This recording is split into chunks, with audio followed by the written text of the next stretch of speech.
Trying to cure insomnia yourself is a challenge. Many people who try don't know how to go about it and quickly lose heart. In my experience, it helps you start by asking yourself the right questions because that way, you focus on what matters. It allows you to begin to observe aspects of your life that are crucial to your healing journey and that you might otherwise overlook. So, what questions should you ask yourself when self-curing insomnia? There is a specific sequence of questions that typically yield a lot of helpful information. 1. What are you looking for when curing insomnia? 2. What have you tried so far to cure insomnia? 3. How has it worked? 4. What has it cost you? Let's dive into each of the questions. Question 1. What are you looking for when curing insomnia? Most people who start any treatment to cure insomnia have the same goal: to make the pain go away associated with not being able to sleep. That makes sense. No one wants to feel pain. And so your problem-solving mode of mind presents a simple solution. For you to feel better, the pain has to be eliminated. You think, I will feel better when my insomnia is gone. Many culturally transmitted rules contribute to this kind of problem-solving agenda when painful, unwanted internal experiences emerge. We all grow up with advice like negative feelings are unhealthy, or to be healthy, we must control or eliminate negative feelings. Your mind insists that difficult emotions are the problem. This rationality is so common in our lives that we follow it even when painful emotions are perfectly appropriate given our life situation, e.g., losing a loved one. Mourning is painful, and your mind will insist that these emotions are the problem and must be removed or controlled.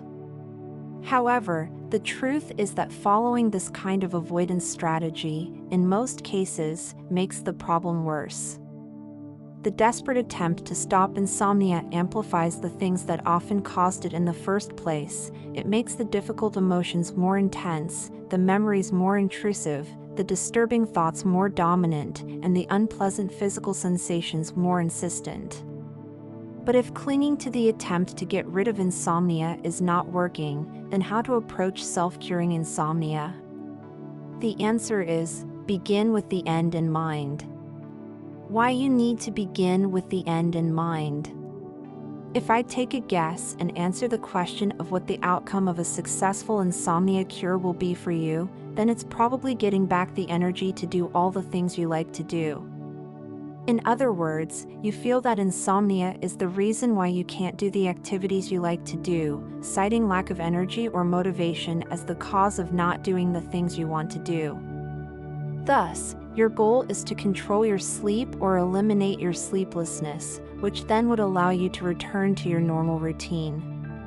This is a common stance that most people with sleep problems adopt. The thinking is that insomnia and a negative internal state are reasons why desirable behaviors are not occurring. Thus, your primary goal is to remove the pain and feel better because then, and only then, can sleep occur, and you live the life you want. Whereas what I want to invite you to do is to begin with the end in mind and try to elicit what you are genuinely seeking, and then do it, even if your sleep isn't perfect yet. If you start slowly living your life and do all the things you put on hold, you will not only live your life but also lessen your struggle with poor sleep. Because less struggle means less stress, less tossing and turning at night, less wasted energy, and, therefore, more ability to return to your fulfilled life. And this, in turn, leads to the best conditions for natural sleep to develop. Before we continue with the video, I would like to introduce you to the DIY Insomnia Cure, an online course for a peaceful night's sleep. If you're tired of tossing and turning, struggling to find rest, then this course is your solution. With our proven 4-pillow system, you'll learn self-healing techniques to conquer insomnia fast. I understand the torment of sleepless nights because I've been there too. Chronic insomnia plagued me for years, leaving me trapped in a cycle of worry, fear, and frustration. But through trial and error, I discovered techniques that truly work. Now, I'm here to share these methods with you. Whether you struggle to fall asleep, stay asleep, or wake up too early, the DIY Insomnia Cure has the answers you need.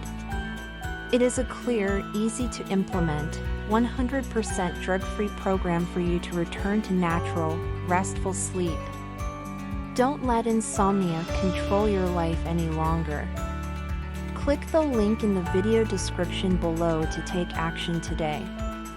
Your journey to better sleep starts now. And now let's get back to the video.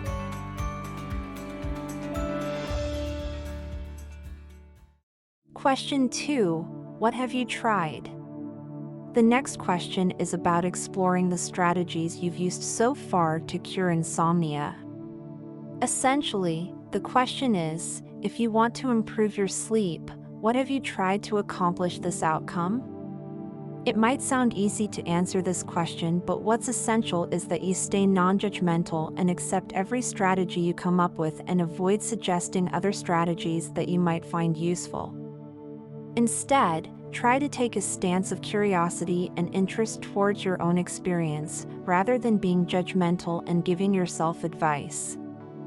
Usually, there are two main functional dimensions to consider that will be important in selecting an effective approach later. First, you want to know the prevalence of your avoidance strategies, for example, getting out of bed to distract yourself. Second, you want to know what rules are driving these strategies. For example, the way to cope with insomnia is to distract yourself. In general, the more prevalent the avoidance strategies and the more those strategies appear to be driven by rules rather than direct experience, the more likely you're to need to control, suppress, or avoid distressing private experiences. This might make it difficult for you to try an alternative approach. Question 3. How has it worked? Now we get to the point where you acid test your strategies. Most people with sleep problems have tried various strategies to end their insomnia. The question is the desired outcome, aka sleeping better, indeed being realized, or is it still the same or even got worse? This step is not easy because you need to bring yourself in contact with the direct results of your behavior and your problem-solving mind. The goal is to take a step back and distance yourself from your mind to become aware that you may follow the wrong path. You may not even be aware that those rules exist and, therefore, might think there is no alternative. It's essential to take your time on this workability question. Likely you begin to create some doubt about whether the problem-solving mind's agenda is workable. And trust me, your mind won't like this plan and will give you a lot of thoughts to stop. If that happens, don't try to push these thoughts away, just accept them and continue. When you spend enough time on this, and only then, ask yourself the question, could it be that following your mind's advice is the problem? Please note that this is not about gaining deep insights, it's about making contact with the direct results of your behavior. Question 4. What has it cost you? The result you're getting from your sleep struggle is often more impactful on your life than you may expect. Generally, dedicating time and energy to improving your sleep has costs, resulting in increasing restriction of life over time.